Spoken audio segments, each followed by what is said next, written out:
Right news details. BJP జాతీయ అధ్యక్షుడు JP Nadda నివాసంలో కీలక సమావేశం జరుగుతోంది. బీహార్ అసెంబ్లీ ఎన్నికలకు సంబంధించి ముందస్తుగా సీట్ల పంపకాలపై బీజేపీ కోర్ కమిటీ కూడా సమావేశమైంది. కేంద్ర హోంమంత్రి అమిత్ షా, సీనియర్ బీజేపీ నాయకులు జితిన్ రామ్ మాంఝీతో ఈ సందర్భంగా సహా బీహార్కు చెందినటువంటి ఇతర ఎన్డీఏ నాయకులు సమావేశంలో పాల్గొన్నారు. ఈ సమావేశంలో ప్రధానంగా పార్టీ ఎన్నికల వ్యూహం, సీట్ల పంపకాలు, అభ్యర్థుల ఎంపికను ఖరారు చేయడంపై దృష్టి సారించారు. అక్టోబర్ 13 నాటికి పార్టీ తన అభ్యర్థుల తొలి జాబితాను విడుదల చేసే అవకాశం ఉన్నట్లుగా తెలుస్తోంది. ఇక బీహార్ ఎన్నికలు 2 దశల్లో జరగనున్నాయి. మొదటి దశ పోలింగ్ నవంబర్ 6వ తేదీన, రెండవ దశ పోలింగ్ నవంబర్ 11వ తేదీన జరుగుతుంది. ఓట్ల లెక్కింపు నవంబర్ 14వ తేదీన జరుగుతుంది. ఈ సందర్భంగా దీనికి సంబంధించి కూడా మొత్తం మీద జేపీ నడ్డా నివాసంలో ప్రత్యేక చర్చ జరుగుతోంది.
ఇక జేపీ నడ్డా నివాసంలో కీలక చర్చ జరుగుతోంది. దీనికి సంబంధించి కూడా మొత్తం మీద 4 స్థానాల్లో పోటీ చేయనుంది సిపిఐ. దీనికి సంబంధించి బీహార్ అసెంబ్లీ ఎన్నికలకు సంబంధించి కూడా మొత్తం మీద ఎలా నిర్దేశం చేయాలి, అలాగే సీట్ల పంపకాలపై కూడా బీజేపీ కోర్ కమిటీ ప్రత్యేకంగా భేటీ నడుస్తోంది. ఇదే అంశానికి సంబంధించి మరిన్ని డీటెయిల్స్ అందించడానికి మా కరెస్పాండెంట్, మా నేషనల్ బ్యూరో చీఫ్ కళా సిద్ధంగా ఉన్నారు. కళా, చెప్పండి. ప్రస్తుతం బీజేపీ అధ్యక్షుడైనటువంటి జేపీ నడ్డా నివాసంలో ప్రత్యేకమైనటువంటి చర్చ జరుగుతున్నట్టుగా తెలుస్తోంది.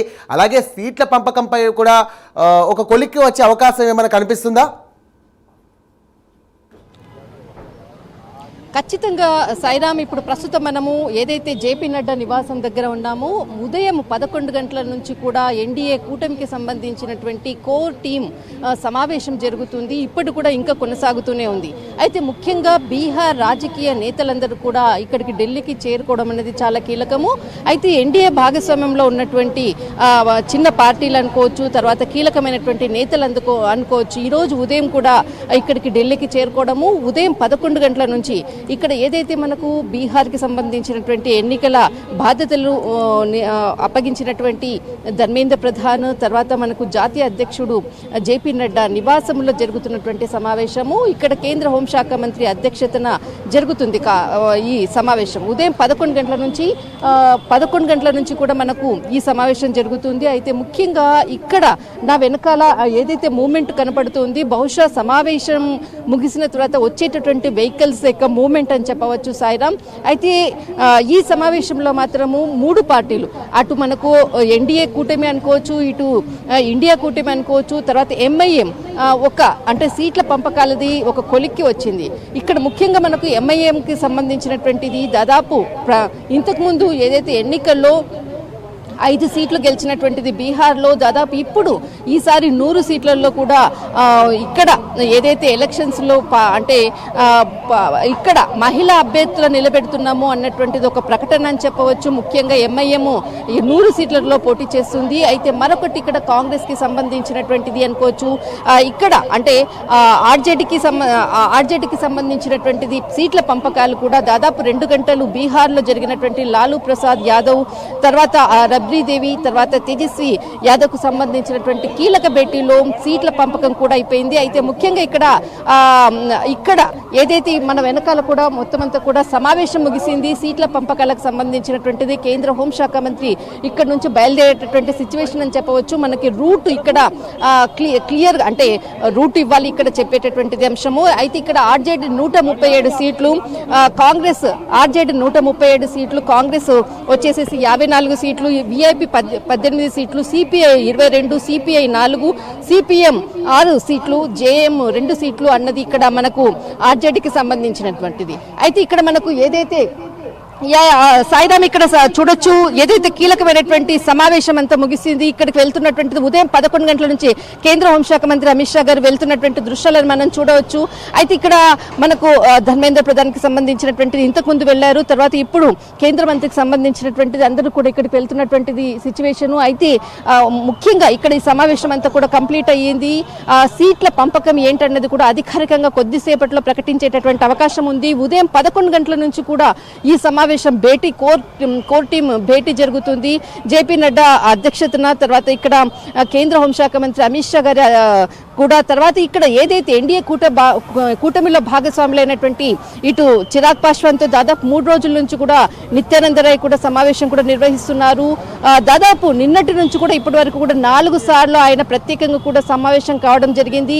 అయితే మరికొంత చిన్న పార్టీలైనటువంటి ఇక్కడ ఎల్జేపీకి సంబంధించినటువంటిది అనుకోవచ్చు, తర్వాత హెచ్ఐఎం, తర్వాత మనకు ఆర్ఎల్ఎస్పీకి సంబంధించినటువంటిది ఇరు పార్టీల పంపకము. దాదాపు అటు మనకు చిరాగ్ పాస్వాన్కి వచ్చేసేసి 28 సీట్లు అన్నటువంటిది ఒక కౌంట్ మాత్రం మనకు వినపడుతుంది. కానీ ముఖ్యంగా అంటే ఏదైనా కానీ ఒక ఊహాగానాలే కానీ అధికారికంగా ప్రకటించేటటువంటి అవకాశం. అయితే ఇక్కడ ఏదైతే ఎన్డీఏ కూటమిలో ఉన్నటువంటి ముఖ్యమైనటువంటిది బీజేపీ, తర్వాత మనకు జేడీయూకు సంబంధించినటువంటిది ఏదైనా ఇక్కడ అంటే బీజేపీ కన్నా కూడా ఒక సీట్ ఎక్కువగా కావాలి అన్నటువంటిది ఏదైతే ఇరు పార్టీల మధ్య ఒక చర్చ నడుస్తుంది అన్నటువంటిది మాత్రం వినపడుతుంది. అయితే ముఖ్యంగా ఒక ఫైనలైజ్ మాత్రము ఊహాగానాలకు వినపడుతుంది. కానీ ఇప్పుడు మాత్రము మనకు అనౌన్స్మెంట్ చేసేంత వరకు కూడా బహుశా ఈ రోజు రాత్రి కన్నా అనౌన్స్మెంట్ చేస్తారు, లేదంటే రేపు అధికారికంగా 11 గంటలకు కూడా అనౌన్స్మెంట్ చేసేటటువంటి అవకాశం.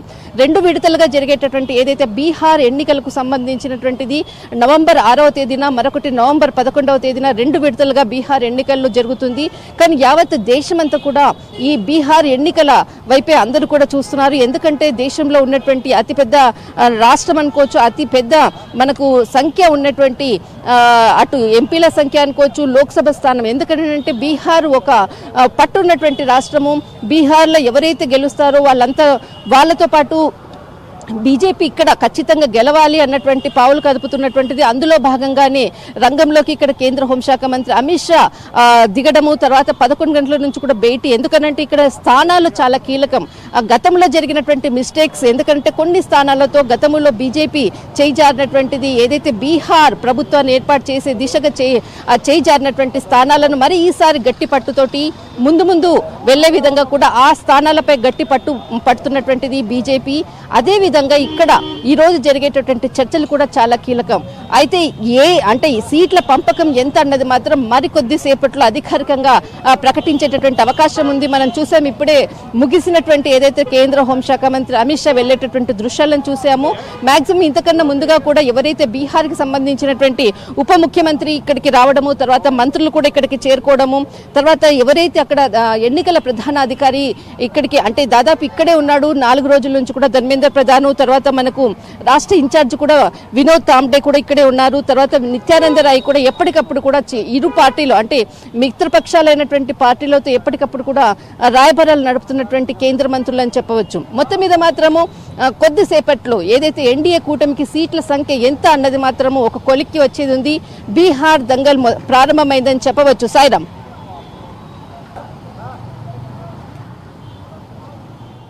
రైట్, థ్యాంక్ యూ కళ.